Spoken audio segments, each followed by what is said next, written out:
આપણા જીવનના ઉદ્દેશ એટલે કે પુરુષાર્થ ચાર છે: ધર્મ, અર્થ, કામ અને મોક્ષ. ધર્માર્થ કામ મોક્ષાણામ આરોગ્ય મૂલમ ઉત્તમ. અને આ ચારેયની રક્ષા માટે થઈ અને આરોગ્ય જે છે એ ખૂબ મહત્વનું છે. વ્યક્તિ જો સ્વસ્થ હોય તો યોગ્ય રીતે ધર્મનું યોગ્ય રીતે અર્થ ઉપાર્જન કરી શકે. કામ જે છે કે જે ઉત્સાહ જે છે દરેક પ્રક્રિયાની અંદર કામ સંકળાયેલો છે એને સારી રીતે ઉપયોગ લઈ શકીએ અને પછી મોક્ષ માર્ગી બની શકે. હવે મોક્ષ, આ ચારે ચાર વસ્તુ ખૂબ સમજવા જેવી છે. આયુર્વેદના પર્સપેક્ટિવથી તમે સમજો તો ખૂબ ઊંડાણપૂર્વક એમાં ચર્ચા કરેલી છે કે આ વસ્તુ શું છે, ધર્મની કઈ વાત છે, ધર્માર્થ. દરેક વ્યક્તિનું પ્રયોજન ખરેખર છે શું, જે નિજ ધર્મની વાત કરી છે એ શું છે. ગીતાની અંદર જે કીધું છે કે પરધર્મ છે એ ભયાવહ છે, પોતાનો સ્વધર્મે નિધનમ શ્રેય. બરાબર, પોતાનો ધર્મ બચાવતા બચાવતા એ કયા ધર્મની વાત છે? ખરેખર ધારણાત ધર્મ, જે તમારું ધારણ કરે છે, તમને પોષણ આપે છે, તમારી જે ફરજો છે દરેક વ્યક્તિની ઇન્ડિવિડ્યુઅલ, દરેક સ્ટેજે, દરેક રિલેશનશિપમાં પણ અલગ અલગ પોતાની ડ્યુટીઝ છે, એ ડ્યુટીઝ નિભાવવાની વાત છે. તમે જ્યારે યુદ્ધના મેદાનમાં હો ત્યારે તમારી ફરજ શું છે, તમે વિદ્યાભ્યાસ કરતા હો ત્યારે તમારી ફરજો શું છે, તમે કોઈ પણ વ્યવસાય કરતા હો એક વ્યવસાયી તરીકે તમારી કઈ કઈ ફરજો છે. બહુ સનાતને ઊંડું વિચારપૂર્વક આપણને કીધું છે કે તમે જીવન જીવો છો તો કયા સ્ટેજે તમારી શું ફરજ આવે છે, એ ફરજ બજાવવાની વાત છે.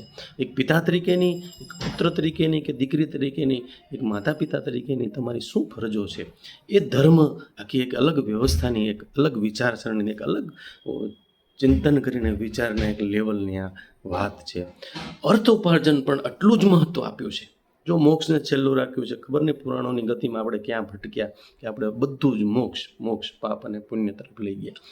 ખરેખર બીજું જ બરાબર ધર્મ પછી બીજું અર્થ ઉપાર્જન આપ્યું છે.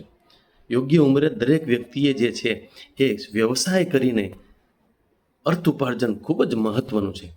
તો અર્થ ઉપાર્જનમાં આપણે શું શું કરીએ, કયા કયા વ્યવસાય પુરાણ સમયમાં વ્યવસાય હતા, અત્યારે અલગ છે, એના વિશે ચર્ચા ખૂબ આપ બધા જાણો છો એટલે નથી કરતો. ત્રીજું છે કામ. શરીરમાં રજોગુણ જે છે, ઉત્સાહ જે છે, તમારું કાર્ય કરવાની જે પદ્ધતિને જે શાર્પનેસ આપે છે એ કામ છે. જો તમારામાં કામ ન હોય, જો રજોગુણ ન હોય તો તમે સ્થિર થઈ જાઓ, તમે નિષ્ક્રિય થઈ જાઓ, તમો ગુણ વધી જાય. એકદમ સત્વગુણમાં તમારું નવું જે કહેવાય ક્રિએટિવિટી નથી બહાર આવવાની. એટલા માટે કામને પણ એટલું જ મહત્ત્વ આપ્યું છે. અને એટલે જ આપણે ત્યાં ગૃહસ્થાશ્રમની સ્થાપના છે કે વ્યક્તિ ગૃહસ્થાશ્રમ જીવીને કામને પોષણ આપીને સંતતિ નિર્માણ કરીને છે પોતાના જીવનને સુંદર બનાવી શકાય છે. અને ચોથું છે મોક્ષ. આયુર્વેદમાં મિત્રો જીવતે જીવ મોક્ષની વાત છે. મોક્ષો રજસ્તમો ભાવ. રજ અને તમ બે ગુણોથી મુક્ત થઈ જાઓ, સત્વગુણનું તમારું પ્રાધાન્ય આવે એટલે જીવતે જીવ મોક્ષ મળે. અને એ મોક્ષ એ પરિસ્થિતિનું નિર્માણ છે કે જેમાં તમને જીવન સહજ લાગે, એકદમ નિર્મળ લાગે. બરાબર, મર્યા પછી પુનર્જન્મની વાત એક આખો અલગ કન્સેપ્ટ છે.